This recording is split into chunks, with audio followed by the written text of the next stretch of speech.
Hello, hello, everyone. I am so excited to finally review Queer Ultimatum. My name is Brittany Simon. We do philosophy through pop culture. I'm so excited to finally get to it. I have seen zero spoilers and I am so stoked. Just a reminder, I'm queer myself, pansexual, and we do believe in deconstruction here. So we'll be tackling it from that perspective. Let's see what happens. I don't want to waste any more time. You're it. Let's do this. Either you want to marry me or you don't. Ooh, okay. I'm going to stop it already right there. Marriage is about love. It's about being together. We want to love our partner. And as a partnered person myself, I will just say here that I think if you need to give your partner an ultimatum, they're not your person. Because if you find your high compatibility partner, somebody who fits your values, morals, ethics, and you have a connection and you really love the person that they are, you're not going to need to go on the ultimatum. At the end of this experience, I'll either leave here engaged to my partner, I'll leave here alone, or I could even leave here with someone else. I will say, as I'm watching this intro and it's showing a little spoiler and all this stuff is happening, it's interesting to see how young in spirit everybody is. And I think that plays a role in things, and how everyone just wants to be seen and loved and valued for who they are, and how it's so necessary to know where you are so you know how to not overpromise to others. Like, so much of the reason I think people get to an ultimatum is they don't know themselves well enough, neither to leave the relationship nor to commit to it. And I think it's our obligation, philosophically speaking, to know ourselves so we can best communicate to the people we love and are connected to whether or not we can really make a promise we can keep to them. Sometimes people are just meant to come into your life to teach you a life lesson and then we move on. It doesn't mean they're the life lesson. It just means like the context in which we had to meet each other might be the life lesson, right? Oh, we got a Brittany. We got a Brittany. AJ and Brittany dating 5 years. Oh, I gotta get a notebook. Hold on. It is so frustrating that AJ is not jumping at the idea of marrying me. Okay, Marie and Mel dating 4 years. I would like to be married. I want a family. Okay, Haley and Pilar dating 10 years. How old are these people? I do think an ultimatum is pretty extreme, but giving this ultimatum is going to give me the answers that I need. Kyle and Bridget dating 2.5 years. I just want to come in here and say, in case you're new to my content, I've dated a lot in my life. I had 3 main adult relationships throughout my 20s and one, the 4th relationship that ended up in marriage. And I think what's really important and what the lesson I learned is that, you know, depending on when you're dating for very different reasons. I think in my 20s, I was undiagnosed, didn't know myself yet. I was looking for a reason to keep living in many ways, and I didn't have a sense of direction. And so I dated people who were similar to that. And then once I figured it out, went to therapy, got diagnosed, you know, had a sense of direction, I dated people who were like that. So I think sometimes, you know, how old you are, where you are in life, reflects your dating. Not always, but often. And if it doesn't reflect your, you know, let's say your job life, like your career and stuff like that, it reflects your emotional stability, you know, where you are intellectually, emotionally, emotional intelligence. Because sometimes you can have somebody who has a house, who's financially set, who has a good career, but they're so emotionally stunted. They're dating people who are 19 when they're 45. It's like, okay, you want to have an understanding of where you are at so you understand why you're even dating in the first place, right? You all came here as couples. Okay, Marita and Ashley dating 3 years. Brittany, you issued AJ the ultimatum. Yeah, I'm ready. Always been a very goal-oriented person in my life, and I'm at the point where I met most of them. Yeah, I love that. So Brittany's 27 and AJ's 29, but they've been dating for 5 years.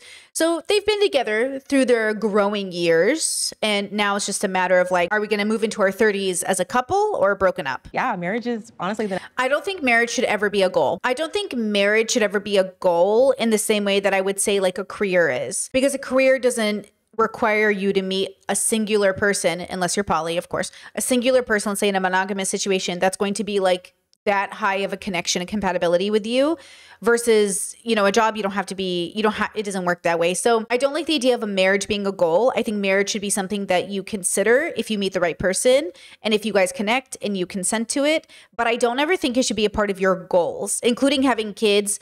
I think these are things you should do because the timing is right, you're healthy, it makes sense, you're well adjusted, you're responsible, you know what I mean? You've done the work and you're making that next step because you're having a unique connection. I think sometimes when we make marriage the goal, we settle for people just to, you know, check the box. And I'm thinking marriage should be less of a check the box and more of a, oh my God, I can't believe I was able to make a connection with a human being in which now we are going to grow old and wipe each other's butts when we get Alzheimer's. Because remember, getting married is about, hopefully, death do you part, meaning through every hard thing that's about to happen, and you're always going to have each other's back and you're always going to treat each other with kindness. I saw a TikTok recently where a woman was saying that people can imagine that she existed in a relationship in which her partner doesn't belittle her with names. Apparently it's now a flex that my husband has never called me dumb, stupid, crazy, or worse. And I posted a video saying I would divorce my husband if he started calling me these names. It's been 9 years now. Why would he ever start calling me names? So men in the comments not only thought it was ridiculous that I would leave my husband if he started calling me names, but they think it's ridiculous to even have that as a standard. They want the right to call their partner names. They think it's within their right to call their wife names. That is the kind of love that they have to offer. Like, one of the things my partner and I do, we do not call each other names, like with actual venom or hatefulness behind the word. So we never insult each other's intelligence. The only time we might joke around and be like, oh my God, you suck, is when we're playing like video games together. But we would never in this adult relationship look at the person I chose to marry and ever utter the words like, you are so dumb right now, and mean it with any sort of intention. And I think this is really what's key here. Are you marrying somebody who's going to dignify you and you're going to dignify them? So when life gets hard, you never turn on each other? Or are you already turning on each other before you've even really moved in together or become a couple? Or how healthy is the relationship really? Because I do think a lot of people settle in relationships where they're like, look, you're going to hate your partner sometimes. You're going to want them dead. I don't know what you're talking about. Like, I literally don't know what you're talking about. And I hope I never find out. And I speak from lived experience. When people describe their normal relationship, I'm like, oh, those are my toxic ones. Your normal is my toxic. I do have a lot of hesitation.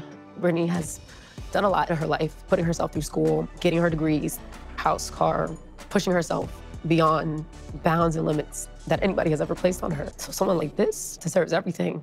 That's that toxic masculinity. That's that toxic masculinity that says, oh, because my partner is doing so well and I don't feel like I'm up to par, they deserve somebody better. But the truth is, like, you either love them and want to be with them or you don't. This is your person or it's not. They're really, when you get to a certain age, especially nearing 30, I think she's 29. When you get to 29, girl, you either, like, that's your person or it's not your person. You know what I mean? We've seen this in other ultimatum series where the guys will often be like, I haven't made the money I need to make. I need to have the car. I need to have the job before I marry you. Excuses. But they don't know it yet. I don't think people intentionally, maliciously manipulate people all the time. I think sometimes society tells us that we have to have these things before getting married. The things I think you require before marriage, genuinely, like, well, maybe I should say generally rather than genuinely. Generally is a sense of self, a relationship with self, hopefully.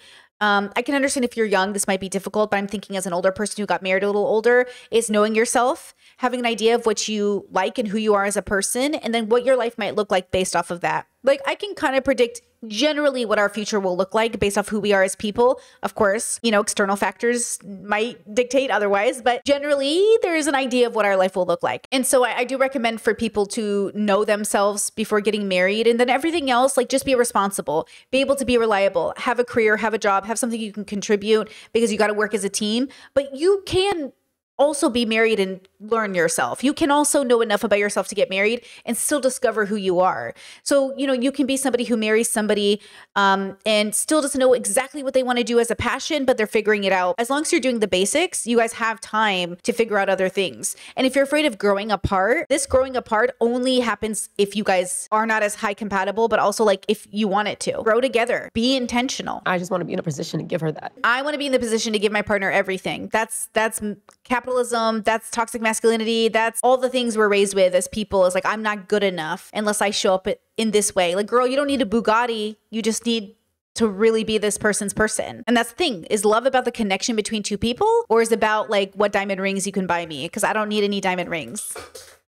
And by the way, I think this mindset plays into the loneliness epidemic with men, where men feel like they never make enough money, so they can't have women. I don't know. I'm AMAB. My partner's I'm AMAB. I'm AFAB. My partner's AMAB. And, like, make money and they don't. Who cares? Who cares? Like, if you need both your partners to be working, then you should both be on the same page with that. Even though we're in two different places individually, to me, marriage is more about love and being ready to commit ourselves to each other versus checking all these boxes and having everything in order. I feel like we can grow with that. This would have been enough for me to walk away. So when when I was dating my 20s, I would have stayed in this relationship hoping it changed. In my 30s, I was like, okay, sounds like we're not compatible. Thank you. See, they're 27 and 29. And I get it. It's not about being in your 30s magically. You can be 28 and know exactly what you want. You can be 22 and know exactly what you want, 100%. But which person are you? Because she's the 29-year-old who doesn't know what she wants. I think it's more of a red flag that you're 29 and don't know what you want versus being 27 and knowing what you want, or being 22 and knowing what you want. I've seen people get married at 22 and it's absolutely the best decision they ever made. And I've seen people, you know, do what she's doing, right? Like they don't know what they want, which, you know, that's okay. That's why we do philosophical work, to know who we are and what we want. Haley, you issued Pilar the ultimatum. I love everything about Pilar. One glance and I'm like, oh, I was thinking the same thing. There's just no one that knows each other like we know each other. Well, but I do know. There's no one who knows me like they know me, and yet not enough to get married. See, somebody doesn't know something. If you guys know each other as deeply as you think, then why aren't you married or broken up? When I say really knowing somebody, I mean knowing somebody. See, for me, that feels like you guys don't know each other as well as you think. More deeper step that we could take, and I want it. There's a lot of emotions. We got together when we were 18. So they're the same age. They're both 29, got together when they were 18 and dated for 10 years. You know, I had my relationship for 8 years. When I came out to my family, our relationship's never been the same, and my mother hasn't talked to me since. I've always pictured that wedding, you know, your dad walks you down the aisle. I don't know if I can give that to you.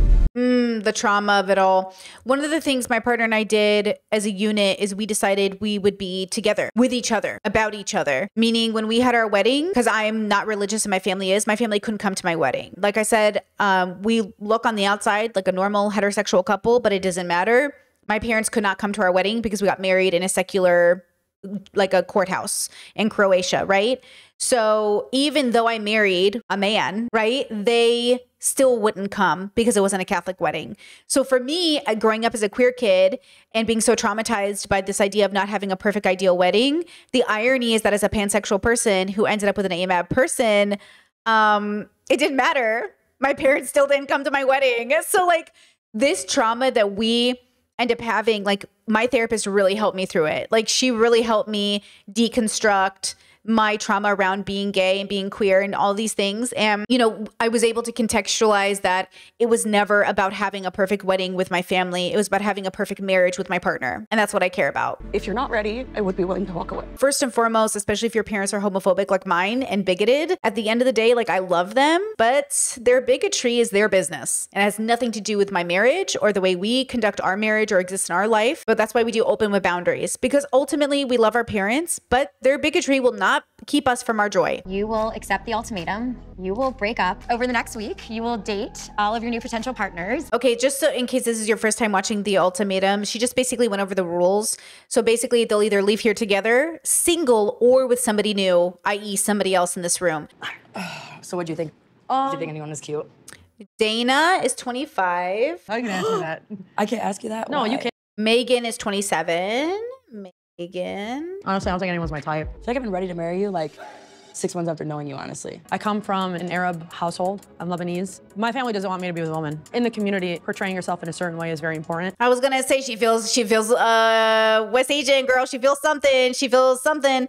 I'm Assyrian, she's Lebanese, same. So on top of being from Catholic background, and my parents are immigrants, we're also Assyrian. And so like, yeah, like I was the first person to come out as gay in like a really loud and proud way in my whole family. It's been a whirlwind, let me tell you. I'm giving Megan the ultimatum because I need security that we have a future together. I think it's hard for me because it's like a reality check for me. You know what's difficult is, and I see this with a lot of people, is it is hard for us to give up our relationships with our families because we love them so much.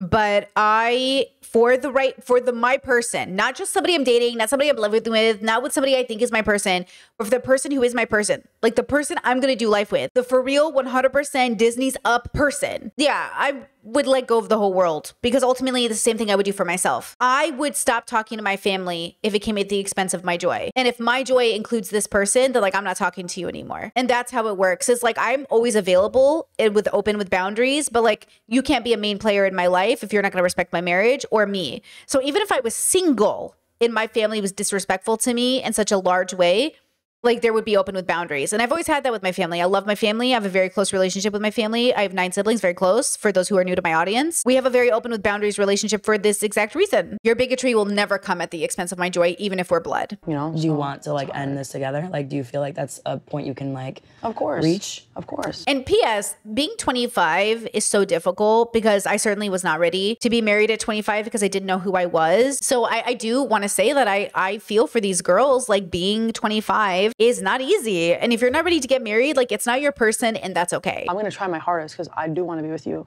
My whole life changed since dating you. It's been literally the best thing that's ever happened to me. But I also like have my own set of circumstances. And it's like, while I do want to 100% change where I'm at in a family perspective, I also want to know like how fast this changes. What I come up with and then I present to you is going to be honest. And then, you know, you can decide whether that's enough for you. And if not, like I respect it. You have always like trumped everything and everyone. So like, I want to feel the same. Yeah, it is difficult because she's not ready, but her partner is. But the truth is like, if it's your person, you'll be ready together. But see how they're not making a team decision, which is fair because they're not really a team yet. They might be dating, they might be in love, but they're not a team. And the question you're really saying is, am I ready to be on someone's team? Because then it's not just about me anymore. Yes, you're still an individual. And yes, you individually matter, but they're individuals on a team. And so it changes your responsibility levels. Like my partner and I joke all the time that being married made us like literally more responsible. It upped the ante of expectation. It didn't make us worse. It made us better people because now we had to kick into high gear and show up every day in a way that maybe for ourselves, we only showed up, let's say halfway.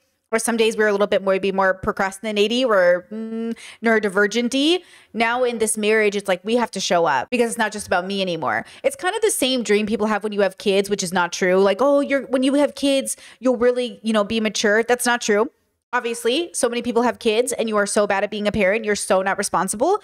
But for us, we were that couple that once we got married, it was like, the responsibility kicked in. It's not going to be that way for most people. Most people do not get married and have kids and become responsible. Most people, you have to prove beforehand that you're responsible. Now, separate to getting married, we were both singularly responsible. As single people, we were pretty freaking responsible. But I think as married people, we just became even more. Like we really upped the level of expectation. We grew up a bit. I think that's very important. We grew up. If she can't stand up to her parents and demand respect, I will absolutely walk away. If she can't stand up to her parents and demand respect, I'll give you something different. Philosophically speaking, let go of the reality in which your parents ever accept you for who you are. And let them be who they are. They are you on a journey in a different timeline, right? That's what my therapist told me and it really helped me. My parents are just me. They're somebody else's kids who made a life for them that works for them and they love it. And now they had kids and those kids are looking at them like, I don't like the life you picked. I want a different one. Yes, our parents will never accept our partners in that same way, but they'll love us the way they can. And we have to love them the way we can. And that sucks being from a family where you're always at each other's houses. You're always cooking together. They're always like, I miss you, come over, blah, blah, blah. But at the end of the day, it doesn't matter how good the dolma is, the bigotry is louder. And at the end of the day, the bigotry is all that matters. I love you. I'm open with boundaries. I wish you the best. My joy comes first. Your bigotry never comes first in my life. And that's ultimately what we have to accept about our parents. Having a realization that your parents are bigoted is really hard. It's really difficult because you really love them. My first weekend there, we went on our first date. I think we hung out about 5 times that week. Yeah, we did. Dating is fun. So here's the thing. When you start dating like this, naturally and kind of spontaneous, have like a fun element to it. It's not like a serious intentional courting. It's like, ooh, we're vibing, let's keep it going. And the dilemma with vibing, let's keep it going is it kind of sometimes can stop you from having the hard conversations up front. Versus my partner and I were courting up ahead of time. So there was no spontaneity to it exactly. It was more like we came into each other's spheres. We decided we liked each other, we pursued it, and we were very serious and intentional. What is the conversations you're having and why'd you wait 2.5 years to have the serious conversation? Because that's usually how it goes, isn't it? Isn't that how we're trained to get, together with someone, to move in, to fall in love, and then have the serious conversations? I'm sick of it. We need to do things in reverse. We need to have serious conversations before we start moving in together and doing stuff together and spending 2.5 to 5 years with people, but whatever. We've talked about what I see in the future, and that marriage is an important part of that. So I am issuing you an ultimatum. And so it sucks that you're not there. I don't want to do something that I'm not totally behind. That's beautiful. You shouldn't consent to something you're not totally into, but this is where I would break up. I'd say, okay, I'm ready to get married. You're not ready. You're not my person, right? We'd be on the same page. We wouldn't have to wait for you to get on the same page. I think sometimes we live for people's potential. We wait till people are on the same page. And I'm saying, don't wait. Date people who are on the same page when you meet them. Obviously, I understand if you're 19, this advice might not make sense for you. Or if you're a really stunted 42-year-old, maybe this advice doesn't make sense for you. So, use wisdom when discerning if this advice makes sense for your life. If it were just up to my heart, I would do it. I know, and that's, I think, why we're here. I just think, Mine like, is getting in the way. You want me to just jump? I'm not asking for that. I just feel like you're not even open to the idea. They've been together 2.5 years, and she's this resistant to getting married, and they're in their late 20s. It's not your person, girly. Break up. It's hard for me to see how the level of commitment I've already given you isn't enough. Because I don't want my person hesitating to be with me. I also think my person would be wise enough to know themselves well enough to communicate to me. Now, these are my standards. They don't have to be yours. But ain't no way I'm thinking about marriage and lifelong commitment, and you're sitting here like, I'm committed enough. Why do you need more? Why don't you want to give me more? I love my partner the way I love myself. I trust my partner the way I trust myself. And that's because we have the same values, the same truly embodied values that make it so we're not the same person, but we have the same values, which means we will act in accordance to those values over our ego, arrogance, defensiveness, or triggers. We act within our values first. If my partner was like, I don't know why you need this from me to prove I love you. Okay, well then we're not on the same page because it's not about proving I love you. This is what makes sense. This is what we should do. This is what makes sense for the person I want to be with. If you're not that person, that's okay. But the problem is people want to be not your person and be with you. And I'm saying it's okay not to be my person. And they're like, well, why can't I be your person? Well, because you're not them. I won't have to pull teeth for you to be my person. You're either going to be compatible or you're not. I love Kyle and I can't imagine my life without her. She adds so much to it. Marriage, it was never something that I thought was super important to me. I don't ever want to do it just to do it. And I just feel like I'm already showing up. And okay, interesting. So she said marriage has never really been that important to me, and I don't want to do it just to do it. Okay, well then you guys aren't compatible. You don't have the same values. Marriage is just not that big of a deal for me. Yeah, but if it's not that big of a deal, then why don't you do it? Oh, so it is a big deal. Got it. Already really committed. I don't really know what marriage would add to that. Well, that's the problem. If you logically don't understand your partner or why marriage is important to them, then you don't know your person. I think I want to understand better like why it's so important to you. If it matters that much to you, it must be pretty different than just being girlfriends. Obviously, I don't have a boyfriend or a girlfriend. I have a partner and I have a lifelong partner. I don't want to, at 30 something, I'm not going to be someone's girlfriend with peace and love. Like, you know what I'm saying? I'm not saying you have to be someone's wife or husband, but like, I'm not going to be your girlfriend. Because it's the same thing as like, what's the difference between dating and commitment? Dating somebody is not committing to doing life with somebody. Dating somebody is the step before that. So girlfriends and boyfriends to me is the step before the commitment. You don't have to get legally married, but it can't just be girlfriends anymore. We got to be partners in life. And I mean it. It's not just like fun and games anymore. We're not going to go on some TV show and play some game about ultimatum. Like, we're adults. Are we doing this or not? And also, are you having kids? Are you going to own property together? Are you going to do stuff together? Like, do you not understand? You know what I'm saying? Like, how do you pay taxes? What's your income levels like? What about life insurance? You know what I'm saying? There's so many things that play into this. It's something that I picture in my future. I want to like show my family that I have a partner that I'm committed to. Also, marriage is a part of signaling. We signal commitment to our partners through ritual. You know, you can do a hand fasting, you can do a ceremony, you can do a non-legal ceremony. Saying to the world, this is a special day, this is signifying a special moment, is just a part of signaling as people because we're animals evolved on a planet. And animals, all real, like we're ritualistic creatures. We perform for partners. We perform, we show up. And so, yeah, sometimes the performance is necessary to show the commitment. It can come in your own unique package, but it exists for a reason. Let's hope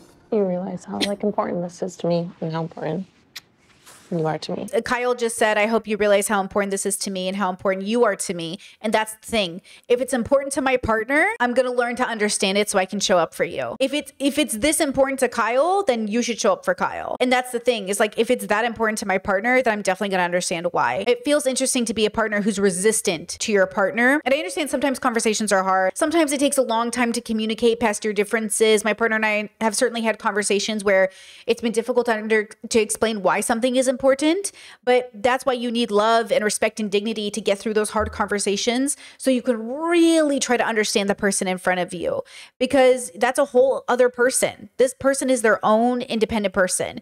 And when you ask them to be on a team with you, yeah, you're going to have to work that much harder to make sure you really understand them. It's not like, well, I don't understand that person, but whatever. It's like, no, I kind of need to understand you because you're kind of like an extension of me in a sense. Like we're an extension of each other. So I'm going to need to understand you the way I understand myself. If this experience can't really shift my perspective, then I don't know what can. You just have like wandering eyes all the time. I don't understand it. Oh, shoot. So Ashley's 30 and Marita's 25, and their age gap might be the problem. 5 years is a really great age gap. There's nothing wrong with it. But like a 25-year-old means they're kind of coming from 24 to 25 versus a 28 or 29-year-old is like heading into their 30s. A 25-year-old is just heading into their mid-20s. It's a very different dynamic, right? It's a little bit like the difference from a middle schooler going into high school and a high schooler going into college. It's an awkward dating thing. Like a freshman and a senior is actually like a super weird age gap, but you're heading into your 30s. It's a very different dynamic.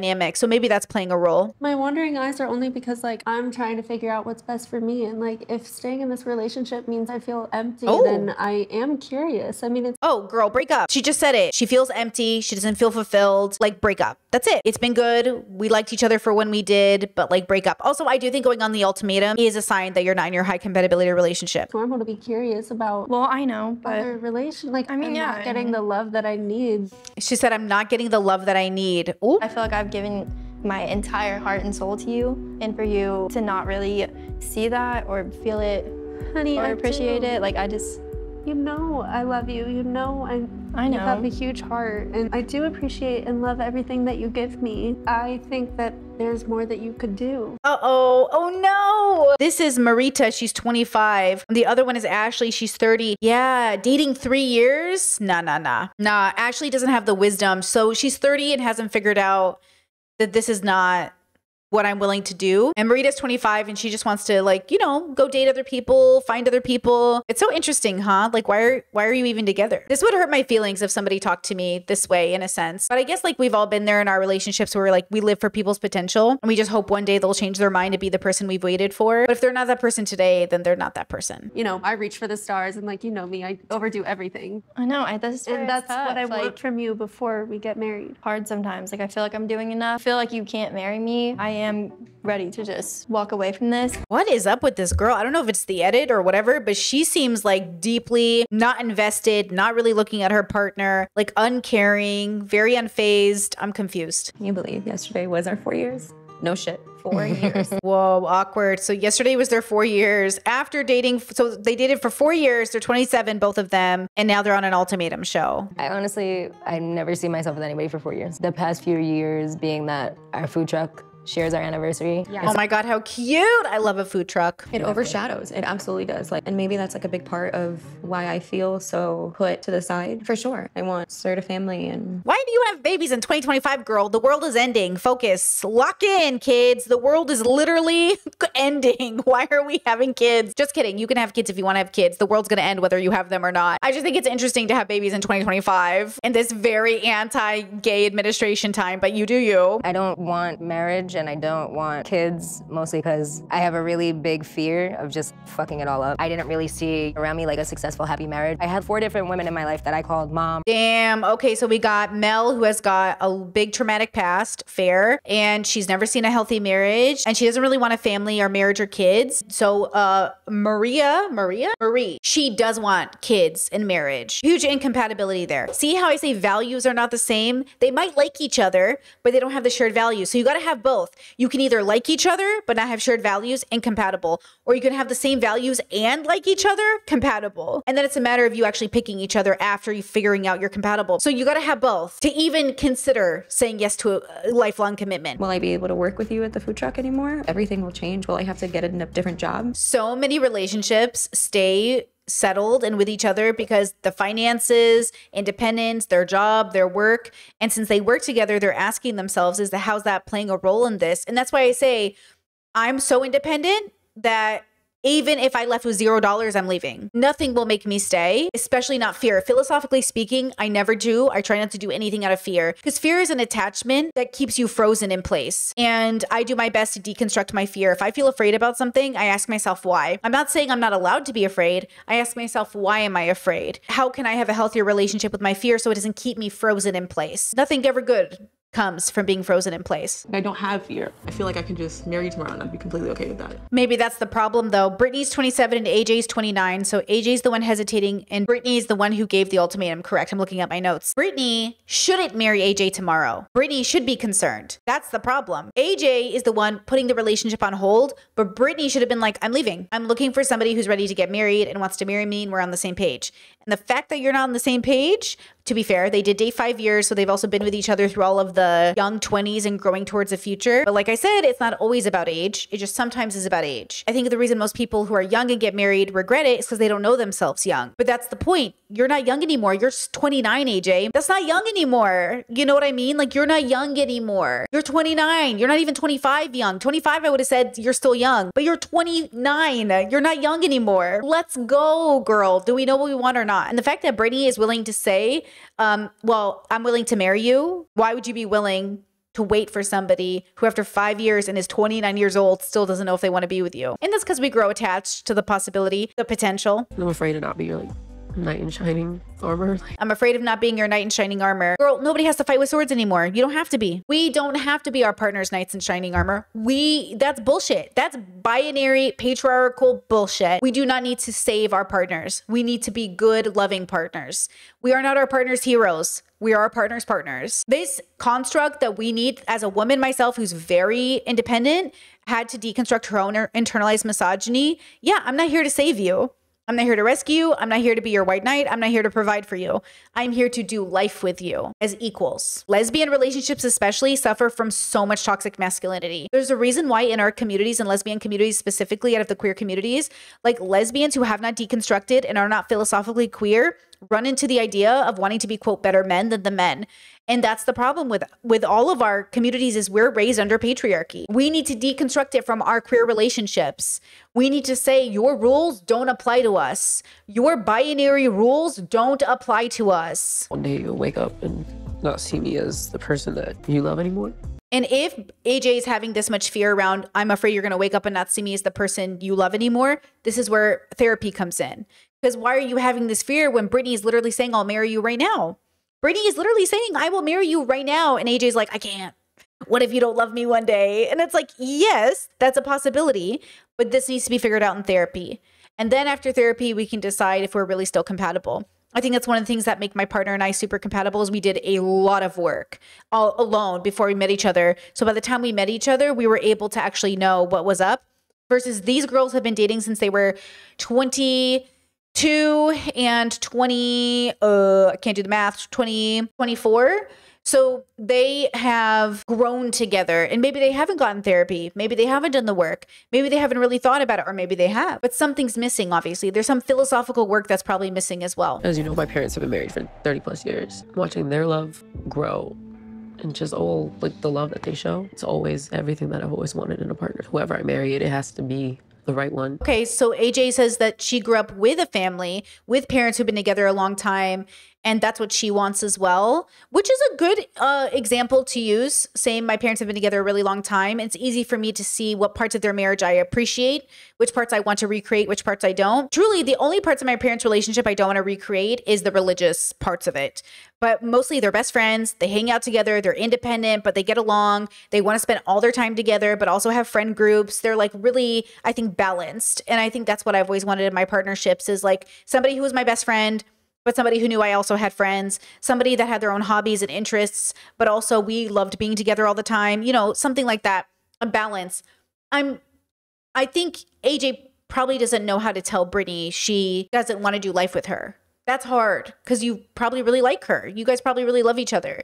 But yeah, I can't imagine that this is they're each other's person. I guess this is a very concentrated way of figuring out what's best for us. Do you think you can fall for someone else? Probably not someone else here, but maybe temporarily. Like the only way your other person is at this ultimatum thing, that'd be crazy if that was true.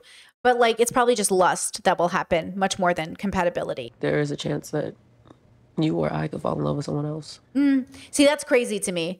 That is kind of crazy to me, but Humans are gonna human. I brought us here because I want you, and now I'm losing you to hopefully gain you forever. Yeah, I will just never buy into the idea that this show is actually gonna help anybody, except figure out that they should break up. It's gonna be weird to see Ashley talk to other women, but I'm just excited to be dating again. The romantic antics that I do for my partner, like, I feel like it's a cry for help. Like, I want that. I'm not that kind of person. I woke up this morning just like optimistic and happy. So just excited to get to know the other women. She's like the party, not the party girl, but she's the like, I can't wait to date other women kind of girl. Like she's giving the most immature. She's 25. Is she the youngest? Yeah, based off my notes, she is the youngest. She's giving young, you know, in that energy way. Mel is short for obviously Melissa, but also melodrama because I'm just so dramatic all the time. Really? Yeah.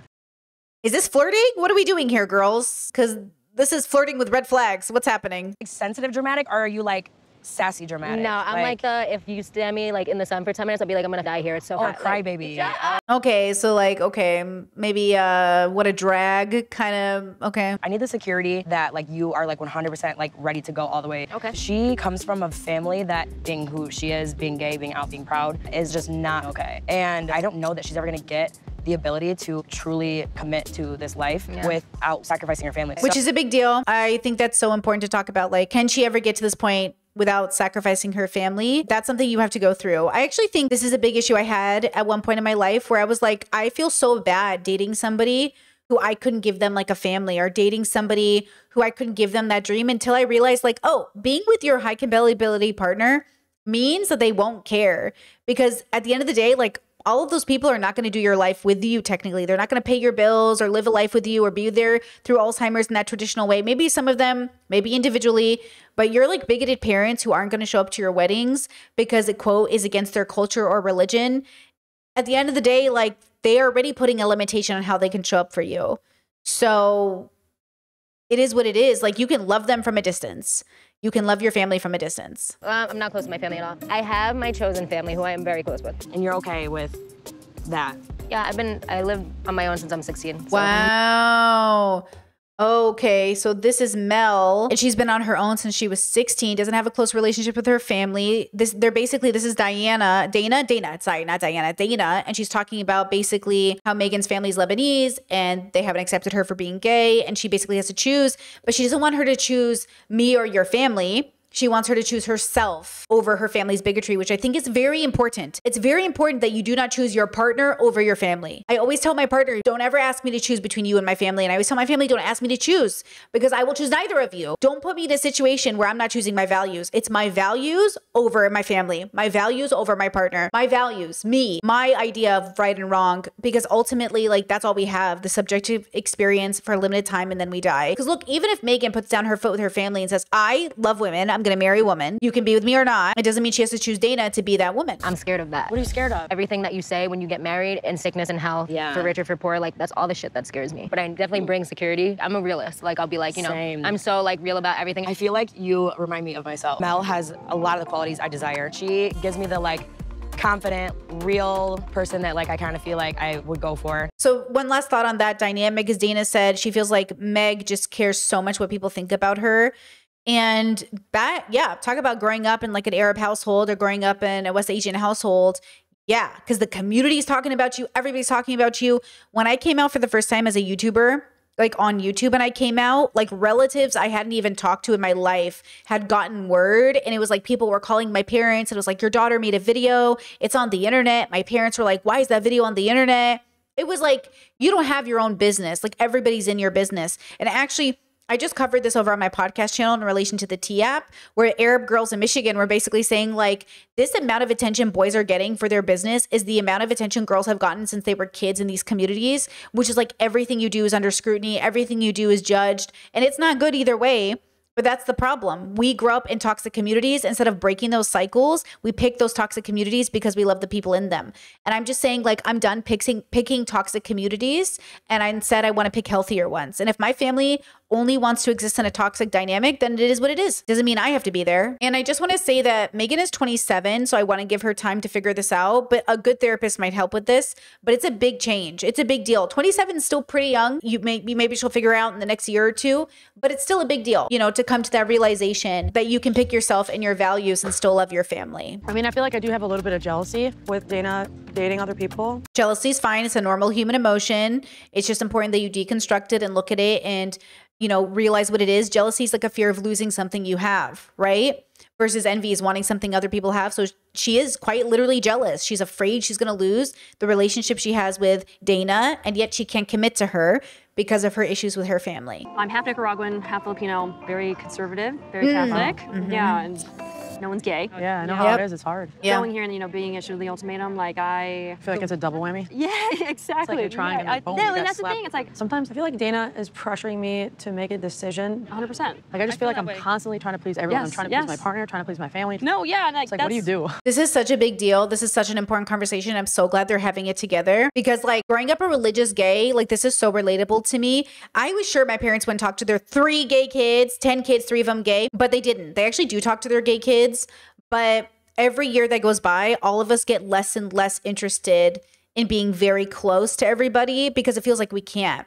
It feels like the more we embrace ourselves, the further their gap gets. And though that's devastating, I also feel better about it every year that I get older. Like every year that I get older, I do feel better and better about loving my parents from a distance.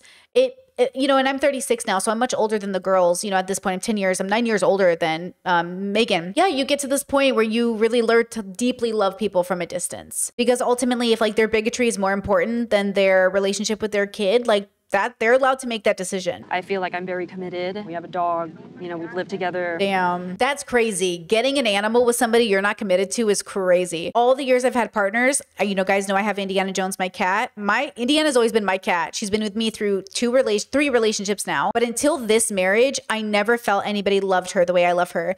Getting an animal, sharing a bank account, sharing money with anybody I wasn't married with, nah. I don't want to take this baggage with me into a marriage, and it's not that I don't love her, obviously, you know. It's just that I feel right now I need to. It's also not fair. Yeah. For her too. You know, that's how I feel. Yeah. And then I feel more guilty that I'm not brave enough to be that person. Damn. Oh, so much pain in here. So much pain. I hope everyone's going to therapy. Oh, I just feel like I'm gonna cry. Yeah. No, it's a lot. Yeah. Oh, I know this is supposed to be fun and beachy and flirty, but it is just. Loving people is so deeply rooted in our trauma and our childhood upbringing, and it just so needs to be deconstructed so we can have a healthier relationship with self and each other. Definitely like a breath of fresh air was with Pilar. I go through a lot of the same stuff, so it's just nice to know that I'm not the only one. I just feel like I'm really overwhelmed. So, yeah, sorry. It's like the best relationship ever. Yeah. But I've started to think about the future more than she has. Bridget, for some reason, it's hard for her to make that level of commitment. I was issued the ultimatum. We were together for a decade. That's so long. She was actually my first girl experience. And so, Wow. yeah, it was like one and done. And it was her experience as well, first girl. First time. Is there any worry about like, oh, we've never been with other people? Yeah, like, 100%. Yeah, she's all I've ever known. Yeah, that idea is so funny to me. I come from a culture where like that's not the priority. You don't really think much about like, oh, what about other people? Unless you're with the wrong person. Because if you're with the right person, what other people? Because I strongly believe there are many people who could be compatible with you. If you're doing a monogamous relationship, it doesn't matter. And if you're doing poly, maybe it could matter. But if you're monogamous, then what does it matter that there are always going to be other people? I want to hear other people's why they're either ready or not ready to commit, because nobody really knows what those requirements are until you're married. I'm also almost like scared of like the monotony of what that looks like, you know? I know, like keeping things like, I mean, I don't know how you already in such a long relationship are able to do that. Interesting. So they're talking about like the things in marriage that you never know what's required of you until you're married. And then she said like keeping things alive, like you've been with your partner 10 years, like how do you keep things spicy or alive? It's just such young people thinking. The older and older I get, the more and more I pay attention to couples that are truly in a loving relationship, not just a long committed relationship, because not just because you've been married 50 years doesn't mean you're happy, but happy long-term couples. And the thing I've learned from all of them is that being together and doing life together trumps all of the things you think you want when you're young. like sex every day or partying every weekend or any of those things. Like, we don't have to keep our marriage spicy because we like each other. The same way I don't have to keep my friendship spicy, we like each other. I think we forget to value the spirit of the person that we're with. And instead we think of them as like a means to be entertained. I want to still feel like that spontaneity, and I want to feel like wanted, and I don't want to let... See, I want to feel spontaneity. I want to feel wanted. You want dynamics where you're just living for the chemistry of the high. The high you get in marriage is not from the spontaneity. It's from really being with a person that in the whole universe, like, you really love and like this person. You really honor the dignity of this person's consciousness. It's not about the spontaneity. It's about that person. I think like with a more routine, steady lifestyle, I worry that that would slip away. You mean responsibility and consistency? See, some of us, we want consistency because we want reliability. We want maturity. We want responsibility, like in a long-term sense.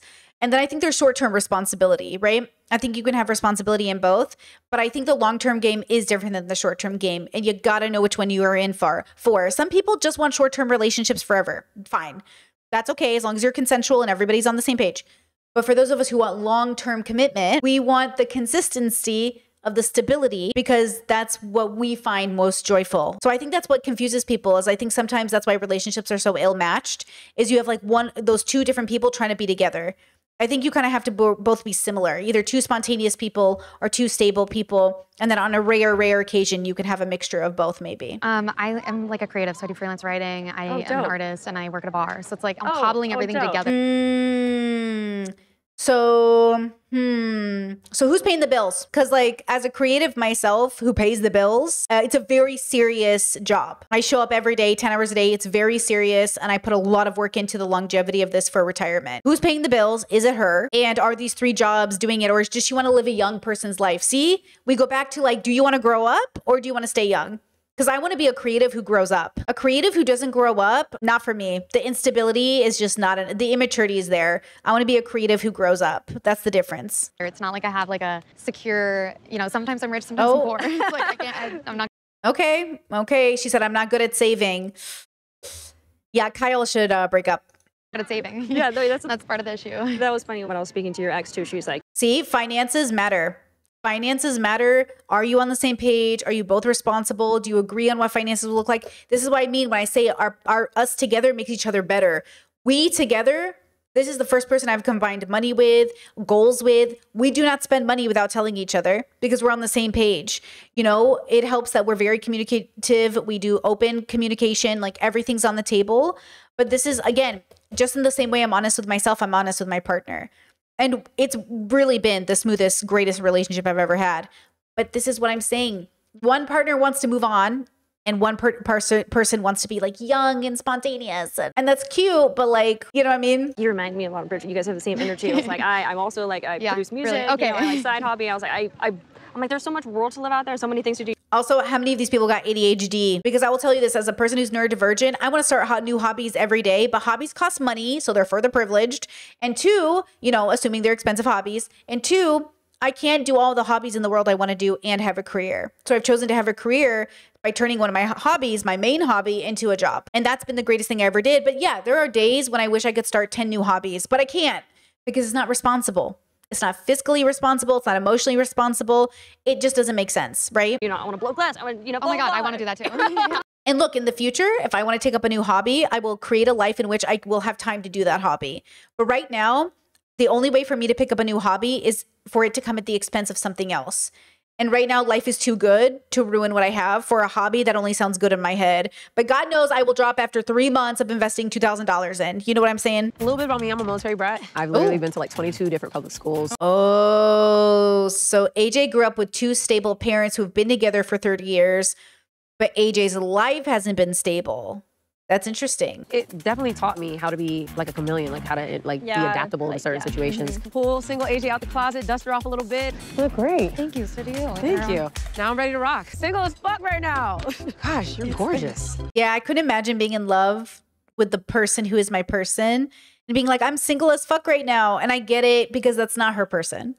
That's what I'm saying. It's okay that it's not your person, but this is exactly what I think is an indication of that. We've seen it with past couples on The Ultimatum, how some people haven't even made it out the first episode because they're like, I'm not doing this. No. Like, And I think that's the point, is like even going on the show in of itself is like a red flag.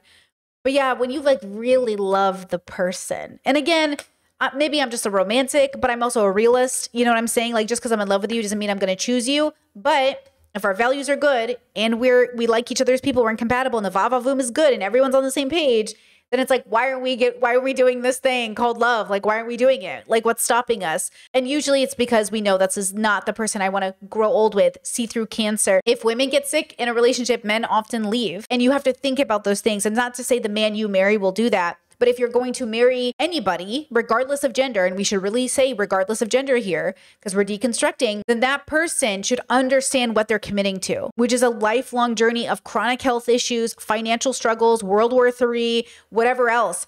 God forbid this administration gets really serious with its homophobia and we're arrested and put into camps. You know what I'm saying? Like, these are conversations my partner and I talk about all the time. What happens if it gets so bad, like they start rounding up gay people? Like, what if it gets so bad, the LGBT, like, I know we're all living like, but like there's some serious shit happening in the adult world right now. And it feels like you should be ready to be with that person who's going to really be there to face, what people are facing globally around the world right now, which for a lot of people is genocide or famine or anything else. Like, these are serious struggles that you might be put through with your partner, and you got to make sure you've picked the right person. Bought a house out there. You bought a house. That seems like you were issued the ultimatum. I was issued the ultimatum. So you bought a house. Well, she bought the house. Yeah. Oh. She's the doer. It's not a competition. Okay, Brittany. She was at a place in her life where she didn't have it all. And when I came in, I just felt like, oh, well, I have a lot to give. I can give. And, it got to a point where she was hitting milestones. Right. And in hitting those milestones, I didn't really realize, like, I'm kind of, like, now I'm not the giver. That's insane that you say that, and I'm probably going to cry. Like, literally No, go for it. No, we're not crying. No. Everyone is so emotional because it's such a raw and real situation, right? So basically, AJ said that Brittany bought a home in Orlando. She felt at the beginning of her relationship she was giving, and then Brittany hit all these milestones and she kind of felt behind. And this is why I say, when we're on a team, we don't let our partner fall behind, but also our partner makes an effort not to. We pull each other up. I go ahead, I pull you up. You get ahead, you pull me up. We go like this. We're together in it. So if I'm hitting a milestone, I go, hey, we're hitting this milestone together. Let's go. We are not independent people in a relationship. We are two individuals doing a team effort. And that team effort has to be both of us contributing. That's why we check in. We do financial checks. We do all those things. Now, to be fair, we do it because we're married. When we were just dating, as an example, maybe you know this, maybe you don't. Well, we were courting for 6 months. We did not share finances. We did not share anything. We were flying back and forth from Europe to America. We were paying our own tickets, hotel fees, all that stuff. We were each paying because we didn't want to send the signal of like taking advantage of each other. We wanted to be clear that both of us had money, both of us were responsible, both of us had these things that we're signaling to one another, both of us had our own places. And eventually we decided to make it so my partner didn't work and I worked. So they put all of their support into my career, which I really appreciate because I do it 60 hours a week minimum and it's very needed, the support. And then they handle everything else. Like, I work, I make the money. This is my job. This is my dream. And they support that dream, and then they focus on everything else, household, anything related to the household, government paperwork, anything to do with Croatia, because I don't speak Croatian yet. And so it becomes a team effort. I can't do this. Can you fill the hole? You can't do this. I'll fill the hole. See a need, fill a need. That's how the team works. If one of us can't do it, one of us does it. If we both can't do it, we figure out how to make it work. We either get the skill, we call somebody else, we network, we rely on the village, we figure it out. That's the idea, is working together for the goals. Often in very beginning relationships, even in my 20s, it's like two independent people working separate towards a goal that they're not on the same page as, to see if they want to do the thing together. And that's what we have here. There's nothing wrong. Nobody's wrong for dating this way, but I do think it's wrong that all of us are taught to date this way. I think society is wrong for setting us up for failure for dating this way. I think we should be taught that dating is about getting to know yourself, and just because you're dating someone doesn't mean you have to be with them. But if you're dating somebody, you should let them know up front, am I dating short term, long term? What is our goal and what are we aiming for? And then understand that our traumas, the way we were raised, our backgrounds, all of it plays a role in how we are just people. So we're messy, right? I feel like a lot of compassion has to be incorporated into the conversation. My ex and I, Mel, we opened a business together, and the food truck was like, that was her dream, and it was very much like, okay, like, I love you, like, I want to support. Ooh, pause. Sorry, as a YouTuber, I dated people while I was on YouTube, and one of the people I dated did want in on my YouTube business, and I was like, no, because we're not married. I don't know you. Why would we do this? This was like a big red flag that they wanted 50% in on my YouTube channel when we weren't even married. I was like, red flag, right? Now in my marriage, obviously my money is their money's my money, but like my YouTube channel is still my YouTube channel. I mean, not that we shouldn't make the effort, and not that we're not doing it on purpose, but it's not like their name is anywhere on the paperwork, right? It's my name on the paperwork. And even though we're married and all that stuff is important, it's not like my partner was like, we're married now, put my name on the paperwork. It was more like, cool, like it's your YouTube channel. Like it's not theirs. You know what I mean? It's not their job. It's my job, right? Like I'm the one going to work. So it's kind of like, I'm not trying to keep them from my work, but it would be weird if they were like, hey, put my name on that YouTube channel. Do you know what I mean? It would be weird. Versus my other partner, who I dated and was the wrong person for me, was like, I want my name on there. I want to be legally 50% owner. That was the wrong partner for me. You know what I'm saying? They didn't respect the boundary. This is that example of like, that's not your person, but you guys started a business together. Starting a business with family and friends is rough. At some point, I feel like it was just a very give kind of thing. Like I felt more like I had to be there, more so than like I wanted to be there. It's very one-sided. I feel like my biggest strength is trying to bring out what's the best in you. And if you can love the things that I love about you, then you will start to see yourself and how I see you. I don't like these two. The way they talk about their relationships is like, I give, but it's never about me. It's not my dream. It's not my goals. Well, that's kind of the problem. You both married like go-getters, but you're not doing it for you. You're doing it for them. A team isn't built off one person's dream. It's built off of your dream collectively. Like my career and my dream isn't our marriage's dream. My career and my dream is my dream. Our marriage's dream is different, and that my partner's dreams are different. There's 3 sets of dreams in a relationship. Mine, theirs, ours. And each of us work on all of those dreams together. So what's the dream that you want for yourself, the dream your partner wants for themselves, and the dream you guys want as a unit? Because right now, these two are busy talking about how they give to their partner's dreams. Okay, but what about your dreams? And what about the dreams you want as a unit? I'm not liking it, to be honest, and I couldn't help but like just see who she's talking to and how much fun are they having. I'm trying to block it out so I don't focus on that too much. I think I'm just nervous. I'm nervous to like, once the title's on it, once all that's on it. So I'm basically here to hopefully have my mind change. My ex and I own a business together, which is sticky right now. I am also a business owner, very self-sufficient, never needed anyone, and still don't necessarily, but my ex wants to be able to provide and come to the plate with everything that like equal, if not more than what I currently have. Instead of actually figuring out like who they are and how they want to show up in a marriage, they're in competition with you. You are not my competition. You are the love of my life. I do not want to be in competition with the love of my life. And as long as my partner feels like they are in competition with me, they are not my partner. Okay? It is us against the world. Like I'm not interested in competing with my partner. Do you think it's like a pride thing almost? I think so. Pride's a big thing for a lot of people, so I get that. We wake up together at the same time. We're together all day. We go to sleep together. Like, I don't like my partner all over me, on top of me at all times. Wait, pause. This is Mel saying Marie is all over her. We wake up together. We go to bed together. We work together. And she's saying she's want her partner all over her. She wants somebody who's independent like Brittany. Why have you been dating Mel or why has Mel and Marie then been dating for 4 years? That's so interesting to me. Like I said, you want your partner to have hobbies and to have you guys have a separate life, but then why'd you guys decide to go into business together?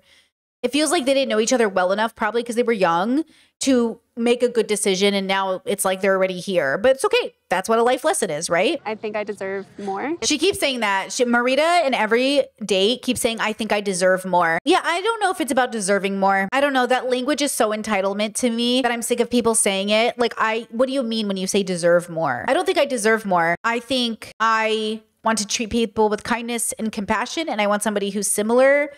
And it's not an entitlement. It's just a requirement that there must be a healthy relationship to start off with. It's not an entitlement that I want a healthy relationship. It's just a requirement. I don't think I deserve more. I think, I'd like to think that my life is a reflection of what I've put into it from a philosophical lens. And I think the healthier I get, the better my life gets. And I'd like somebody who's similar. So, from that perspective, especially, being autistic and everything else, there's like a specificity, that requirement that occurs, especially since I'm chronically ill as well, that plays into sort of like, now that I'm seeing these dating dynamics, I get an idea for all the ways that I incorrectly dated, I think in my 20s. Like, yeah, no wonder those relationships are never going to work. There was like a sense of entitlement almost from everybody involved, except some of us were entitled, like we wanted love, and some people were entitled to like a fast car as a shallow example, or I'm entitled to sex this many times a week, or I'm entitled to this. It's like maybe entitlement's the problem, but also maybe the word deserved is like a very like weird right now.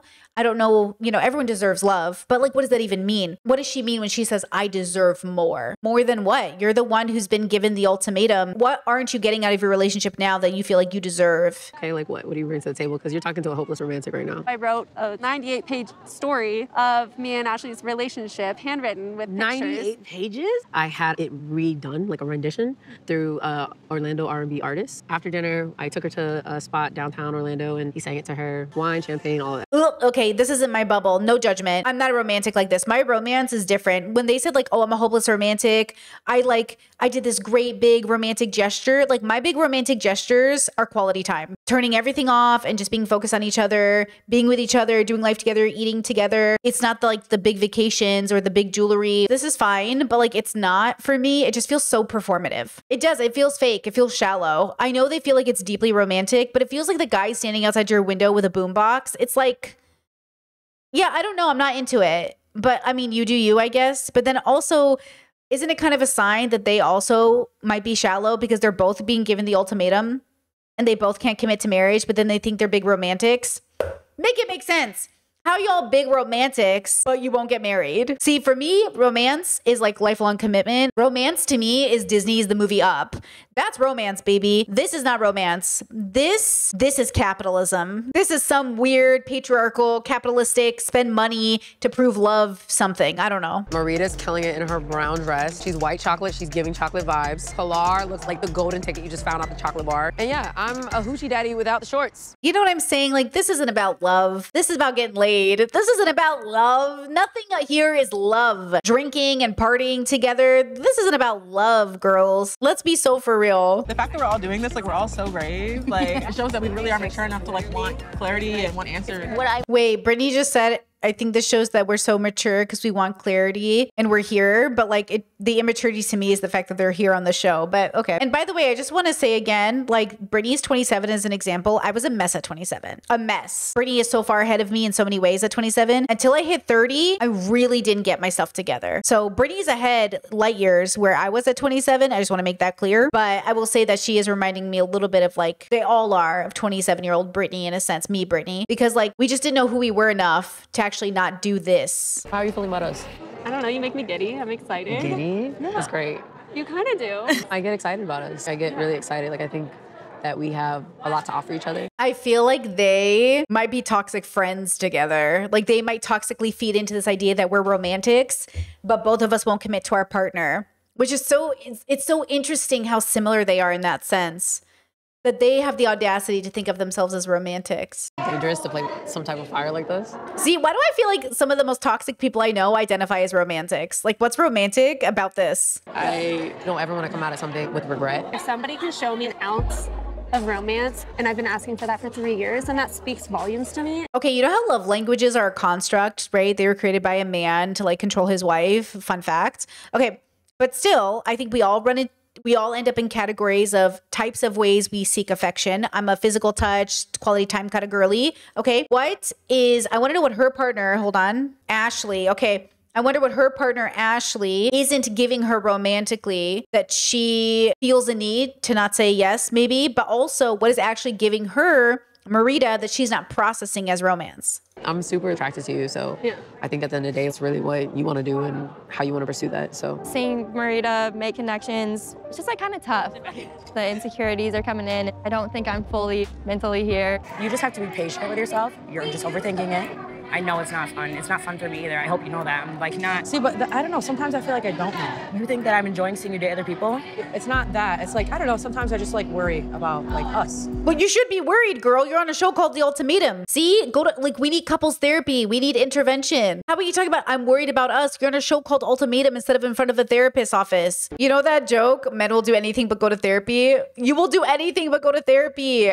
I'm not saying they're not in therapy. I'm not saying they've never been to therapy, but like, why are we on a show called The the ultimatum. And then we're like, hey, I'm really worried about our relationship. You think? Also, I'm not going to be patient and kind through this whole process. So I might be a little snarky sometimes, but it feels like, really, girls, you think? We talked a lot about how we're both kind of spontaneous. And Kyle's like a creature of routine. So I feel like in another relationship or moving forward, I just want to know that that spontaneity will still be there and it'll still be alive. Yeah, so it goes back. So even here at the party, the conversation is still about spontaneity. And, you know, they said Kyle's like a really, you know, kind of a routine kind of person, which I love. You know, maybe that's the autism where I'm like, I love the reliability. But see, my partner's ADHD and I'm autistic, and we both really like our routine.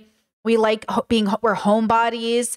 Like, I'm sure people who watch my content regularly, and maybe you're new, you guys, they know this story, but like my mother-in-law said, I'm just so glad, you know, my child found somebody who likes to be at home as much as they do. And it's like, yeah, like I'm just happy to have found somebody who likes to be at home as much as I do. Because I really did stuff in my 20s. Like I really went out there, okay, girls?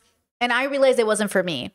I did it, okay? I did all the traveling. I did all the stuff. And I just realized like that's not what actually makes me happy. But I thought it was what was supposed to make me happy. But it just doesn't. I like to be home. I like consistency. I really like my bed. I'm happy to have experiences, but I'm also just happy to be at home. And so I think you got to know that about yourself, and that's okay. And that's enough of a reason to break up with somebody. I'm giving you permission when you're dating somebody to break up over the silliest reasons. Like we don't like the same food. We're not going to eat at the same time. We don't have the same schedules. Like pick the thing that feels important enough, like a big date question, and see if you're compatible. And then pick the small ones if that's what it takes. But like this would have been a good date question. Are you spontaneous or are you like a ritual kind of person?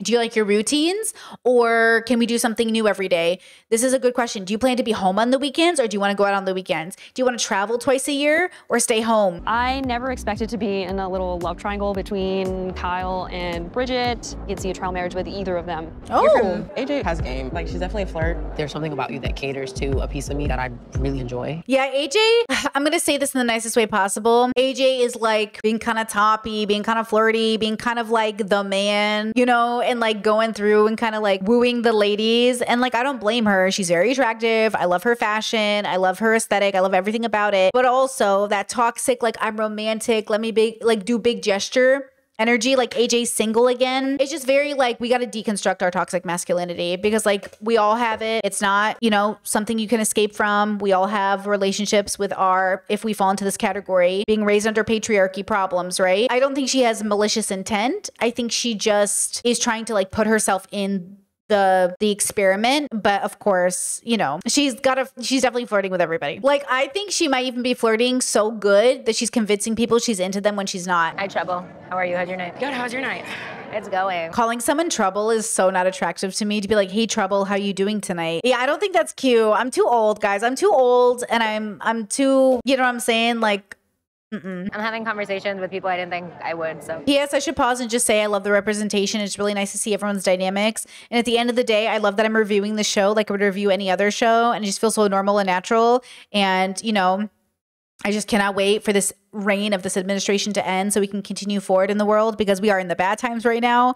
And I just can't wait to get to the good times, because it is tough for queer communities right now. And it's just good to see them investing in representation. It is me getting in my head, and I'm like, well, I'm into this person, but I don't know if they're into me. I'm going to just do that up until the choice. So them being Netflix, of course, and TV channels and TV shows. I'm into you. Okay, straightforward. I think you and I together, I think you're a challenge, but I know I'm up for the challenge. So it's what is that? You're a challenge. Hey, Trouble. I'm up for a challenge. Yeah, I don't want my partner to, again, we're not in competition. I don't want my partner to challenge me as if we're in competition. I want my partner to continue to inspire me and want the best for me and for us to make each other better people. You know what I'm saying? I'm in the harmony era of my life. I want harmony. I don't want trouble. I gave the ultimatum because I want to spend the rest of my life with Megan, but I do have this connection to Mel. She's confident in who she is. She knows where she stands with her sexuality. No, you can't give the ultimatum to Megan and then end up with a person who was given the ultimatum. Like Mel doesn't want a family or get married. So you can't, this is such a mismatch. This is Dana giving, Dana and Mel can't be together. That doesn't make any sense. For some reason, I'm stuck on you, so it makes me want to keep trying. Here's the thing, This is like such a repeating of a cycle. You're choosing another unavailable person. How are you doing? I think I'm just having a hard time. Oh, yeah, me too. I'm still digesting everything. It's a lot. It is a lot. I'm emotionally fried. I'm feeling kind of sad. I feel like I don't have a romantic connection with anybody. Aww. But Dana and Mel are flirting, so it's very triggering.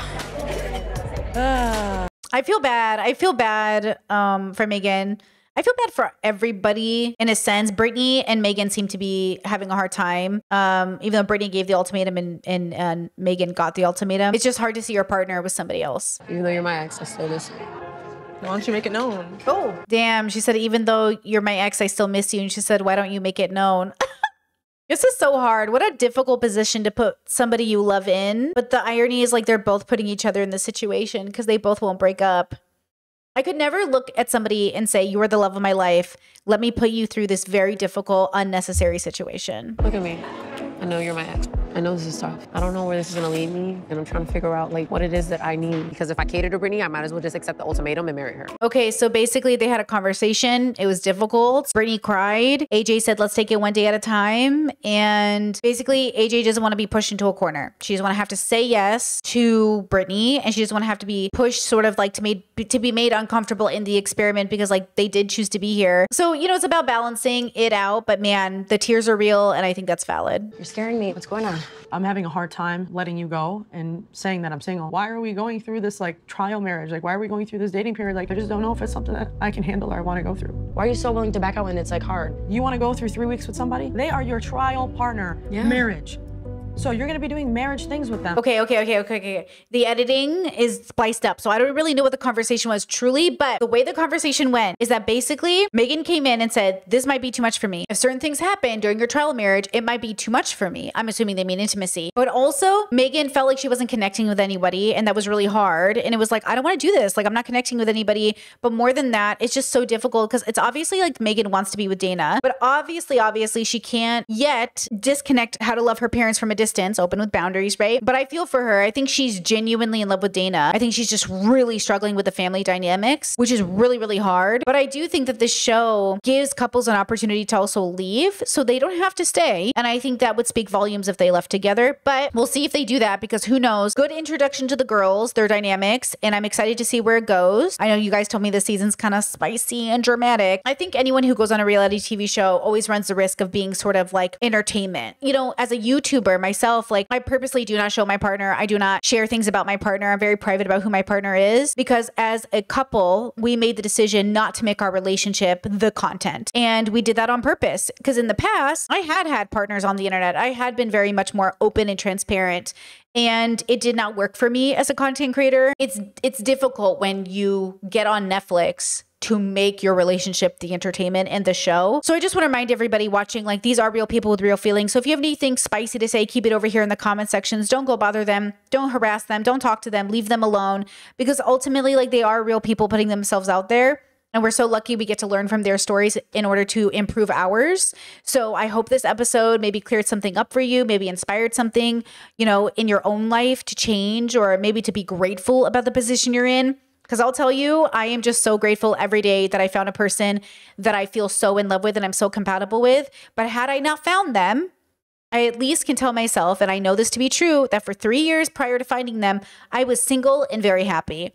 I was very joyful. I was vibing. I was really enjoying my life. And I just want you to know, better to enjoy your life as a you than to partner with somebody that's going to make you feel like you're never at peace. You have to have introspection, your relationship with self, and extrospection, your relationship with everything outside of yourself, your partner, your job, your life. So make sure you have a good relationship with self and a good relationship with everything outside of it. Okay, with that said, like, share this with somebody watching the show, and I'll see you guys for the next one. Bye-bye.